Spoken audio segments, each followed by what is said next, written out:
Fala aí, galera! Aqui é o Cidadão X. Vamos ver se as coisas conspiram um pouco a meu favor, né? Tem a interrupção externa, né? Os cães latindo aí, os vizinhos, né? O celular dando problema na questão de captura de áudio, né? A pouca boa vontade que eu tô tendo aí de gravar, né? Pouca inspiração, digamos assim. Mas vamos falar do Wikileaks, Julian Assange, o caso Madeleine McCann. Lembra lá, Madeleine McCann, a menina que desapareceu em Portugal? Pois é, né? Dá pra misturar tudo isso em um assunto só. Só que vai ficar extenso, cara. Já gravei uma vez, ficou extenso, eu tô tentando reeditar aqui, né? Mas não ficou bom, vou fazer de novo esse vídeo e vai ficar extenso do mesmo jeito. Porque o assunto não é simples. Então, se você não tá afim de saber sobre conspiração oculta, teoria da conspiração, né? A falta de conclusão, né? Do meu ponto de vista, porque é um assunto inacabado, é um caso misterioso, não tem como eu concluir alguma coisa junto com vocês. É só tentar imaginar o que aconteceu.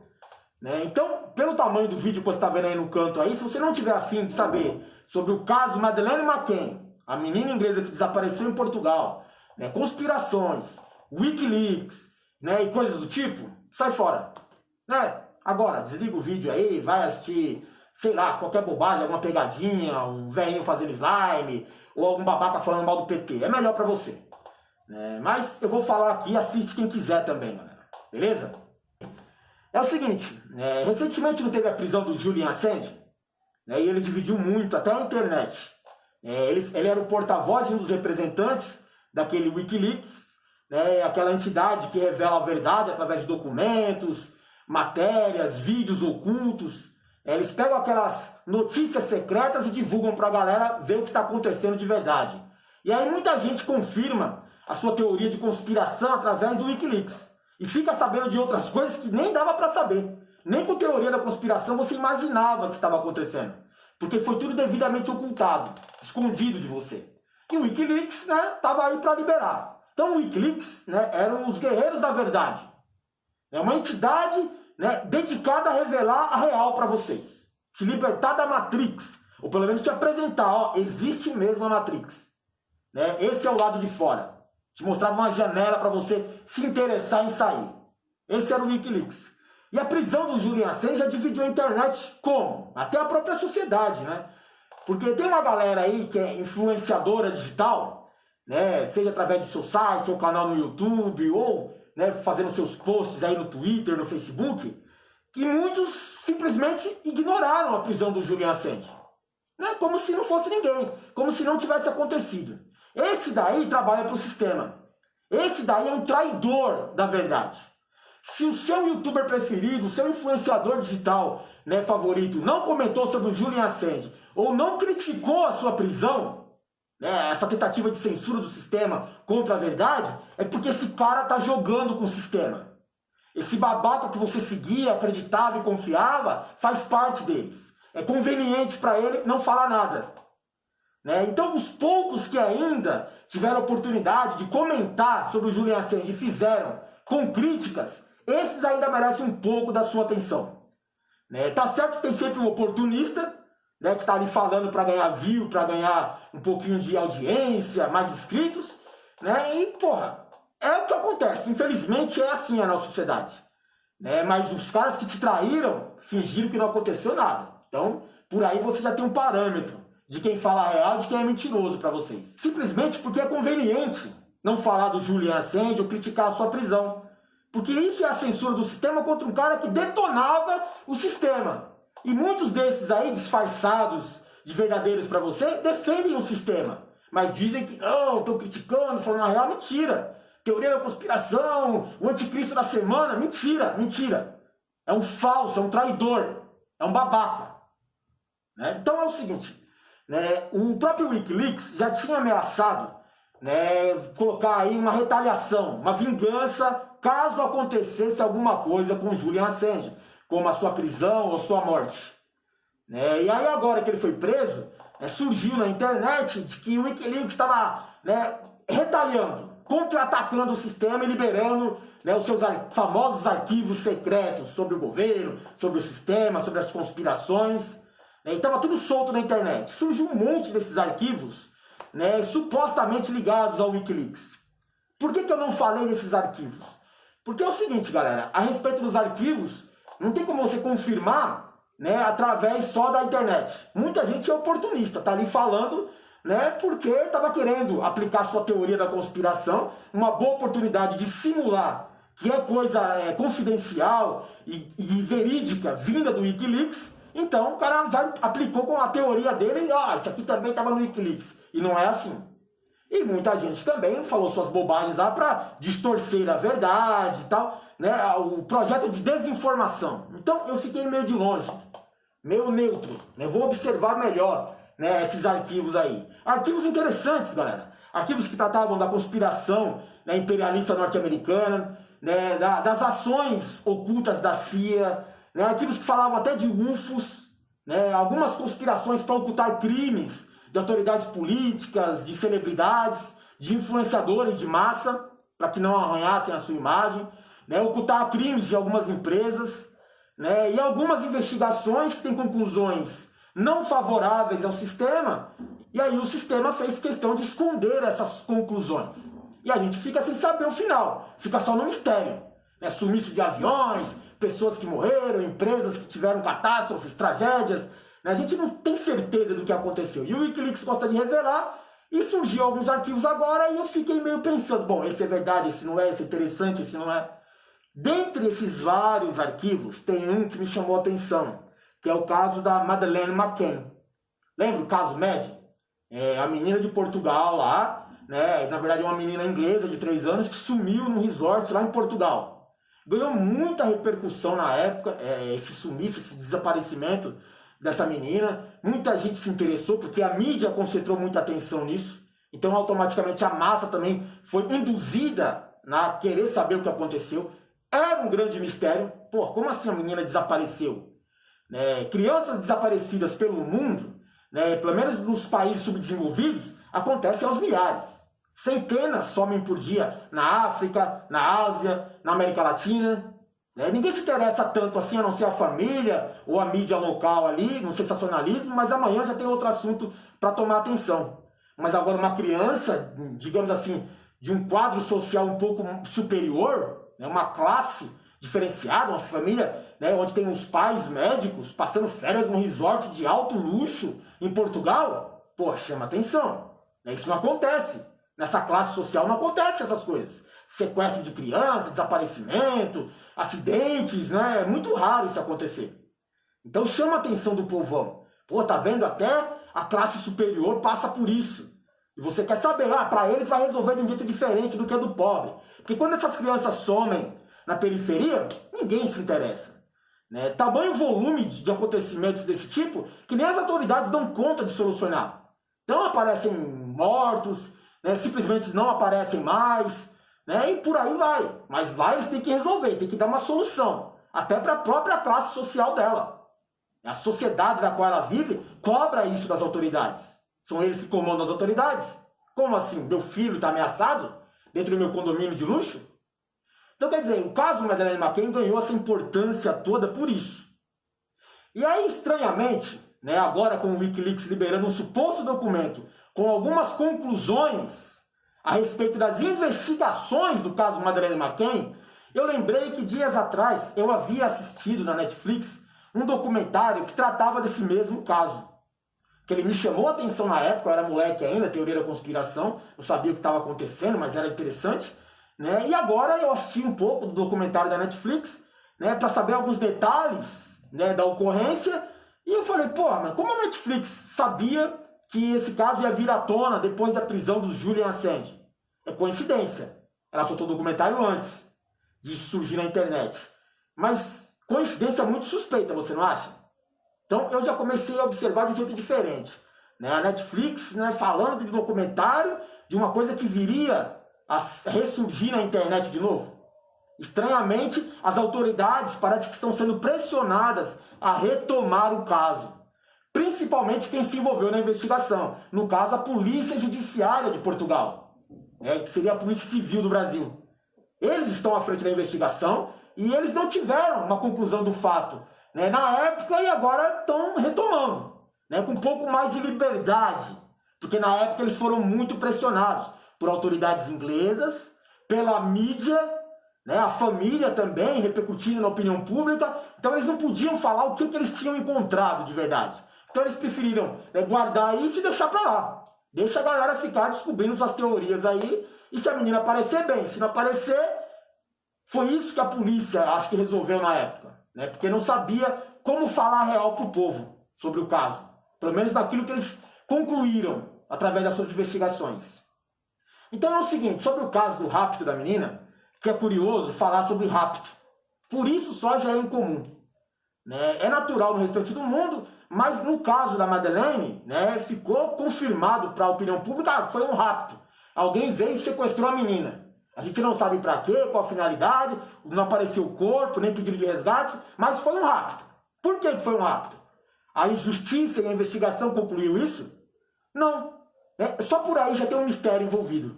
A menina não voltou, não apareceu, então não dá para ter certeza. Mas e aí, por que rapto? Porque a família da menina na época induziu nas investigações, através de seus depoimentos e algumas ações suas, de que tinha sido um rapto. Isso alarmou a população, a opinião pública, a mídia, e todo mundo ficou concluindo que pronto, foi um rapto. Só que a polícia não estava convencida disso.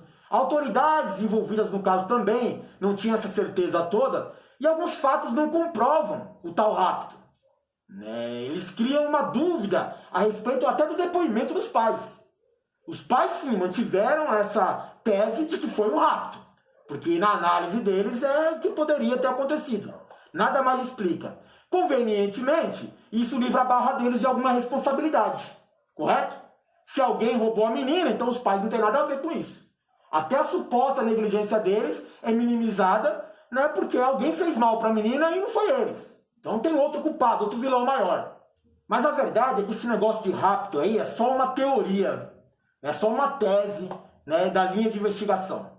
Tinham outros pontos investigados que levavam a outras conclusões, a outros caminhos. Certo? Então, o rapto ele foi induzido, né, foi forçado na opinião pública, né, como o mais viável, era o mais simples. Só que agora, os documentos do Wikileaks sobre essa investigação, apontando alguns fatos ocultos para a maioria, né, e alguns especialistas também dando opinião sobre a ocorrência, já levou para outro ponto, para outro nível de investigação. Pode não ter sido simplesmente um rapto comum, um sequestro. Pode ser outra coisa. É engraçado que o Wikileaks, através de seus documentos, ele apontou que o casal, né, os pais da Madeleine McCann, eles tinham algum tipo de envolvimento com o serviço secreto inglês. Possivelmente, a mãe deles era uma agente colaboradora do MI5. Por que não dá para confirmar e você fica sempre na teoria, no possivelmente? Porque nenhum agente secreto, né, se autodeclara agente secreto. Então, por si só, já é impossível confirmar isso daí. Talvez através de alguns documentos e algumas ligações, né, através desses documentos, que você vai vendo que, peraí, essa menina está muito colada com esses caras aqui, a alta cúpula da política, né, o serviço secreto, em algumas ações estranhas. Então, de alguma forma, chegaram a essa conclusão. Por quê? A mãe, né, parece que já tinha algum envolvimento com altas autoridades do serviço político inglês. Então ninguém está lá dentro da política inglesa à toa. Ninguém tem a influência de repente convocar o embaixador da Inglaterra para ver o seu caso especificamente de um sequestro do seu filho, ou suposto sequestro. E o embaixador da época lá em Portugal, da Inglaterra, foi visitar lá, né, as investigações, foi acompanhar de perto. O Ministério das Finanças mandou, né, um representante seus acompanhar a investigação, né, e é muito suspeito. Se eu não me engano, o nome dele era Gordon Brown, e ele viria a ser primeiro-ministro inglês no futuro. Ou seja, ele era um cara da cúpula, da política inglesa. E de repente está lá, atuando como investigador, ou pelo menos acompanhando as investigações. Com certeza, né, de alguma forma, alguém influenciou o serviço secreto inglês a investir na investigação. Isso mesmo. O MI5 estava colado com a investigação. Eles estavam infiltrados dentro da investigação e atuando, mesmo que paralelamente, a polícia de Portugal, né, e isso criou até um conflito entre eles. Serviço secreto inglês interessado no desaparecimento, né, de uma menina de 3 anos? Ah, mas é uma cidadã inglesa, né, as autoridades até né, gostam disso e tal, para resolver. Eu acredito, né, que tem algum tipo de importância, assim, né, o fato de ser um cidadão inglês desaparecido. Né, então, justifica, né, o governo inglês querer a sua resolução. Mas investir com o serviço secreto inglês é estranho. Certo? A Polícia Federal Inglesa podia até ser, digamos assim, né, Scotland Yard, sei lá. Agora, de repente, o M5 envolvido na investigação, eu acho um pouco pesado demais. Tem alguma coisa mais interessante oculta nisso aí, você não acredita? Não é à toa que eles se envolvem. E a questão desse envolvimento de autoridades políticas, no caso, né, esse Gordon Brown, né, o embaixador inglês da época, é estranho, cara. Porque, como assim? Né, os ingleses, eles são frios e técnicos. Então a ação padrão do governo seria o seguinte: através de uma autoridade política, né, eles iam declarar que estavam preocupados com o desaparecimento da menina, que aguardavam a conclusão das investigações e um desfecho favorável, né, e que para eles era lamentável e tal, mas pronto. Esse é o padrão frio dos ingleses, da maioria da classe social deles, da política inglesa.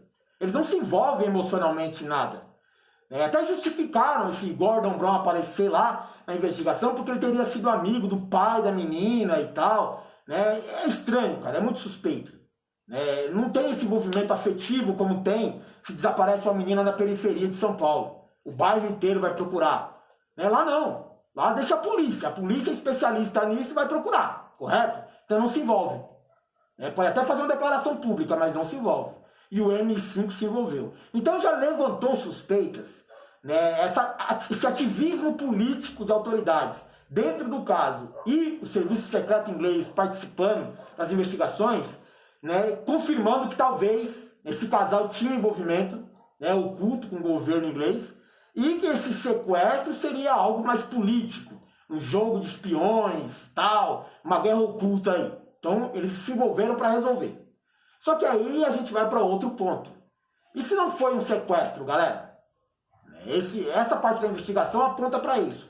Mas se foi algo a mais? Sequestro por quê? Como eu disse para você, os pais disseram que foi assim, correto? E outros fatos durante a investigação, né, eles apontaram, direcionaram, né, os investigadores para outros pontos.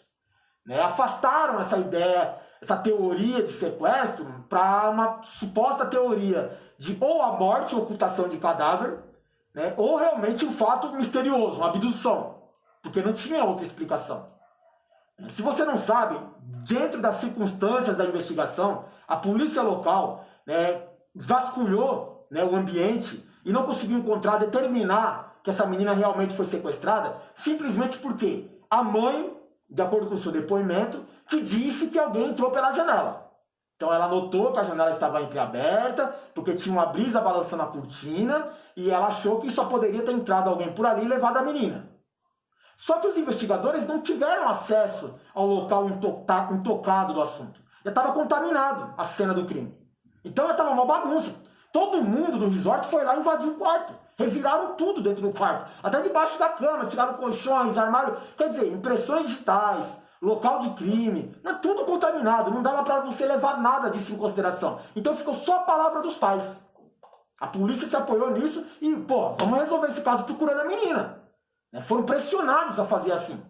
Só que alguns investigadores mais, né, digamos, experientes, eles começaram a desconfiar de outras linhas. Ele não pode ser induzido, influenciado pela vítima ali e tal. Muitas vezes a própria vítima é um possível autor de crime. Então você não pode, tem que ser frio, tem que ser imparcial, observar tudo. Como a cena do crime estava contaminada, eles tiveram que prestar atenção no depoimento dos pais. E algumas coisas não batiam.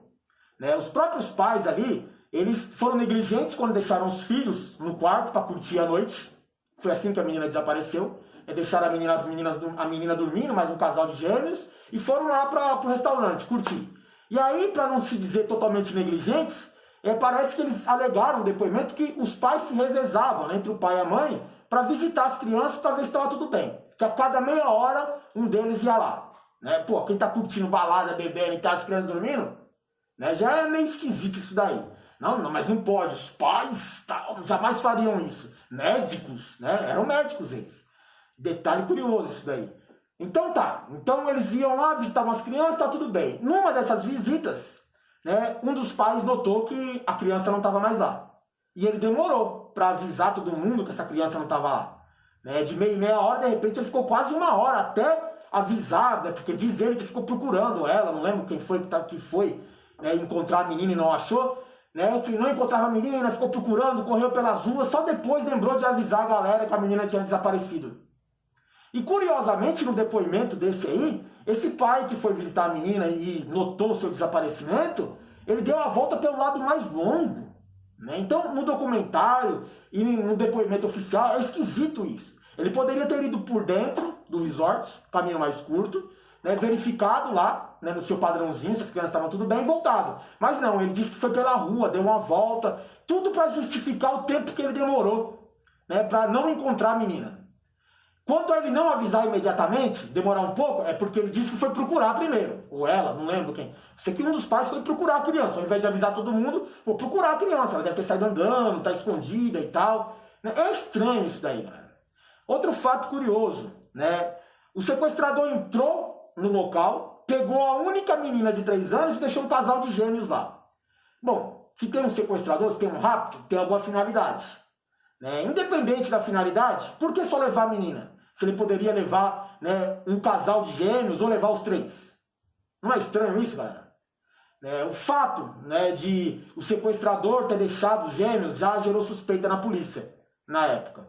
Como assim? Ele só queria a menina? Era uma encomenda? Tinha alguma coisa envolvida a respeito da menina?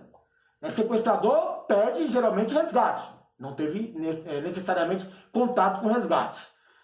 Rapto, né, por alguma outra finalidade, doação de órgãos, sacrifício de crianças, ou até adoção ilegal, bom, ele perdeu dinheiro, porque pegou uma criança e deixou mais 2, mais novas ainda, mais puras, mais intactas. Um casal de gêmeos é muito mais valioso no mercado negro do que uma única menina.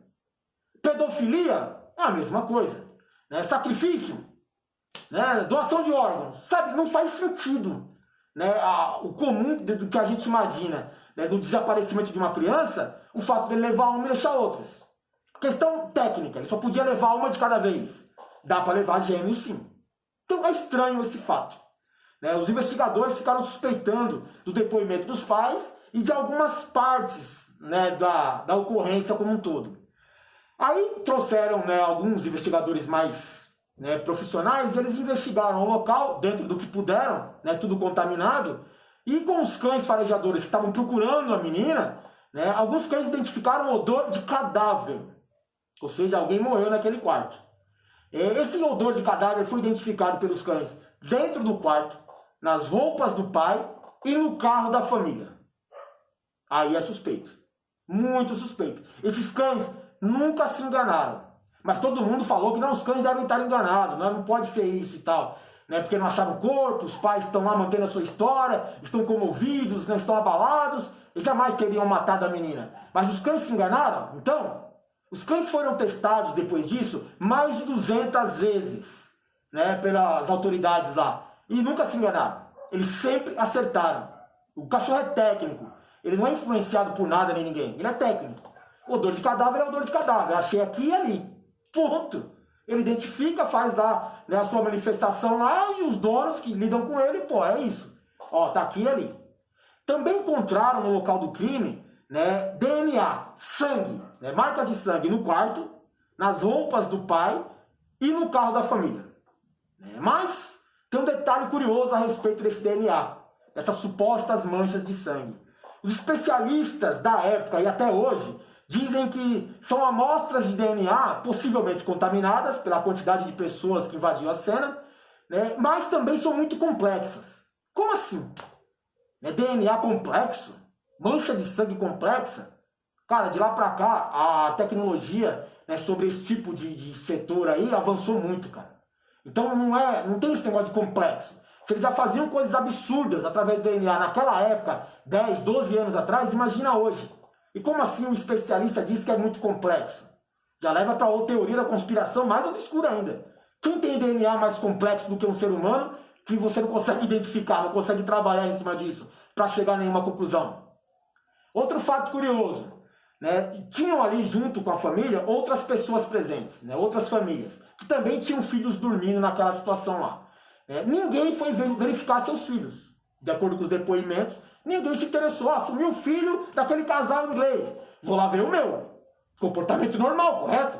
Não, ninguém foi. Todo mundo foi ajudar a procurar o filho do casal da Inglaterra. Né? O some o filho do inglês aqui em Portugal, vamos procurar. E o seu filho mesmo, você nem se interessou em verificar.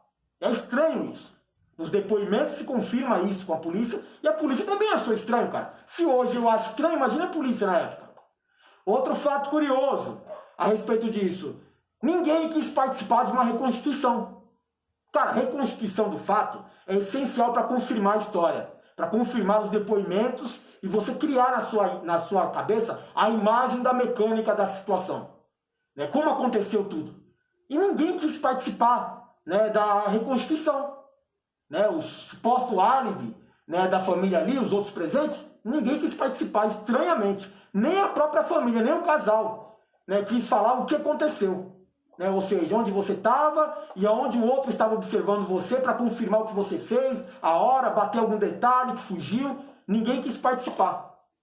Então, quer dizer, é coisa muito estranha que aconteceu naquilo lá e você já começa a ter outras teorias. Que a menina poderia ter morrido? Bom, era um casal de médicos, correto? Quem me garante que os pais não, digamos, tinham conhecimento técnico para dopar as crianças para ficarem dormindo a noite inteira e você ficar lá curtindo? Pais não fariam isso? Tem certeza? Tá bom, então. Mas, olha só que curioso. Nos detalhes do depoimento da mãe, ela dizia que toda hora que ela ia visitar os filhos para ver se eles estavam dormindo, detalhe curioso, ela sempre colocava a mão próximo ao nariz dos filhos para verificar se eles estavam respirando. Você faz isso quando vai ver seu filho? Quando ele está lá dormindo e tal? Um bebezinho talvez, mas você fica fazendo isso constantemente? Toda hora, cada meia hora você vai lá ver se seu filho está vivo. E de repente você chega lá e não acha seu filho. Então foi raptado, sumiu. Por que você estava tão preocupado em afirmar que sabia que eles estavam vivos? Por que esse detalhe é tão interessante até para a polícia? Porque não precisava ficar destacando isso, confirmando isso. Mas no depoimento ficou muito bem gravado isso, reafirmado diversas vezes. Não, eu sempre verificava se meu filho estava vivo, meus filhos estavam vivos, se eles estavam respirando. E se, segundo a polícia, e ela não pôde confirmar isso na época, e não pode concluir isso hoje, de repente, né, sem o corpo não dá para confirmar. Mas de repente essa criança foi dopada para ficar dormindo, né, e morreu de asfixia de alguma forma, o pai percebeu, entrou em pânico, né, e pensou numa solução, eles seriam incriminados, né, consequentemente, responsabilizados, punidos, e, vou sumir com o corpo e vou chamar todo mundo para procurar a menina. E aí eu tiro a minha culpa. Né, o casal não tem mais responsabilidade no que aconteceu. Tem um outro vilão que sequestrou a menina. Se aparecer o corpo, que eu acho que nunca vai aparecer, né, para confirmar isso daí, né, não é culpa deles. Aí você começa a entender o odor de cadáver, né, a mecânica do crime, né, devidamente manipulada, te induzindo a acreditar em um sequestro, mesmo que outros fatos apontem diferentes. Entendeu isso? Aqui no Brasil e em outros lugares, a polícia não se interessa muito para investigar porque é muita gente que desaparece. Então, só que lá na Inglaterra a polícia fica atrás. Ela tem tempo para investir nisso. Ela pode se dedicar a isso. Então a falta de experiência em ações como essa, né, é compensada pela dedicação e o investimento. Então eles deveriam ter achado alguma coisa e talvez tenham achado. Só ficaram pressionados a não divulgar. Entendeu? Então tem muita coisa a respeito disso. Né? Sei lá, teoria reptiliana, né, onde eles sequestrariam a criança para fim de experiências genéticas ou para, quem sabe, alimentação. Bom, né, entre eles existe um pacto de que eles não sequestram crianças do seu próprio grupo, né, de famílias ligadas a ele. No caso, gente ligada à política, serviço secreto, então não bateria. Mas e o tal DNA complexo? E o desaparecimento sem explicação? E a falta de interesse das autoridades em explicar? Por isso que a Inglaterra talvez tenha enviado o serviço secreto para, ao invés de concluir, não deixar que fosse concluído. Talvez não. Né? Sumir com essa criança com outra finalidade, menos obscura, menos sinistra, né? Tráfico de órgãos, tráfico internacional de crianças, sacrifício, pedofilia, é natural, é comum. Né? Mas o que parece é que, né, algumas autoridades, né, manipularam a situação a que ela não tivesse a conclusão real. Mas eles não puderam apresentar a conclusão qualquer que eles queriam, porque a mídia e a opinião pública ficaram em cima. Então eles iam descobrir a farsa. Então eles preferiram deixar para lá. Criou-se um mistério. O caso Madeleine McCann. Demorado, né, galera?